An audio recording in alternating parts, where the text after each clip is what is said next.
We can't sit back and wait for others to act. We have to take responsibility for the problem and take action ourselves. And that's why we are combining our new reform limiting the serving size of sugary drinks with an expanding public education campaign. I love eating fatty foods. I love sugary drinks. And I'm having them to celebrate the failure of Michael Bloomberg. See, it doesn't matter if you live in New York. Bloomberg has been the template for food bans across the continent. No matter where you live, you've likely had someone at your city hall, your public health department say, we've got to follow New York's lead.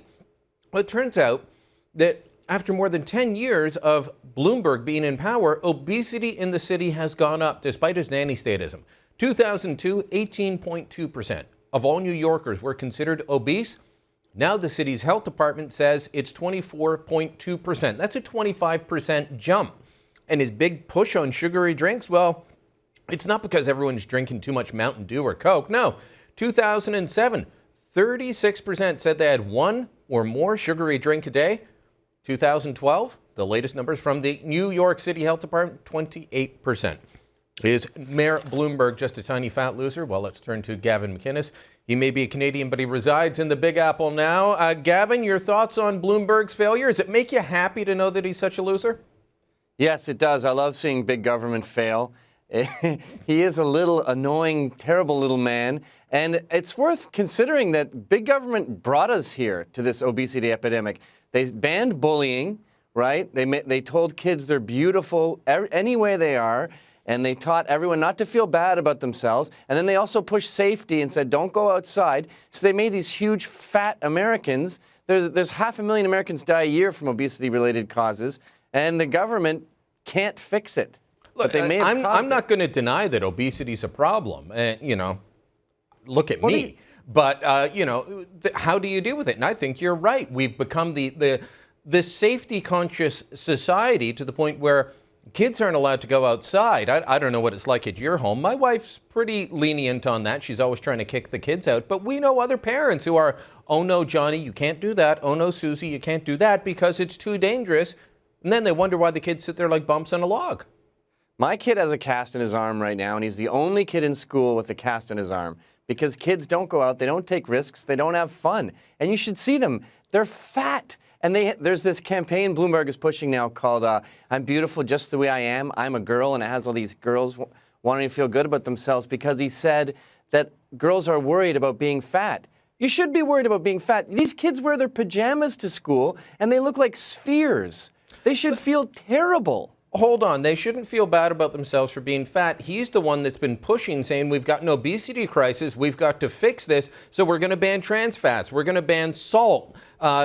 There were synagogues that regularly made food for the homeless and then would take it, and it's been rejected because they can't tell the salt content of the food they'll be giving to the homeless. I mean, this is what Bloomberg has brought about, this huge campaign, all these bans, and now he's saying, well, feel good about yourself for being the way you are, even though I've been running a campaign to get rid of it? This is just perfect evidence of how government makes things worse when they try to control people. Communism's got 100 million dead in their death toll, and that was all based on the greater good. They can't fix it. Leave us alone. You've got an election coming up. Bloomberg, he should have been gone several years ago. I think this last term may have been his worst. But he changed the law so that he could have 3 terms. You're most likely going to get the guy who won the Democratic nomination, Bill de Blasio. Yeah. Is he worse than Bloomberg? I mean, to me, he seems like an outright Marxist, open Marxist. He's an open Marxist. I mean, he supported the Sandinistas. He is a nut bar who's totally out of touch with what goes on in the city, and he's pushing to stop and frisk, and he's going to make the ghetto a lot more dangerous for black people. It's going to be worse. It's going to be like Dinkins. We're going to go back to the scary New York. So he wants less police, but I'm going to guess that he's going to want to stop me from being able to get French fries on every street corner. Yeah, he's the worst of all previous mayors combined. He wants to cripple the police force, but also retain this sort of Bloomberg nanny state where we get told what we can do all day. It's going to be rough. The cops, I know some cops, and they are petrified of this election because they think this is going to be a war zone. This story broke a couple of days ago. Have you heard from Bloomberg? Has he been out in the media saying, well, I admit I'm a failure, or is this just getting a pass from everybody but, say, the New York Post? No, he's great at PR. I mean, he says the smoking ban was him.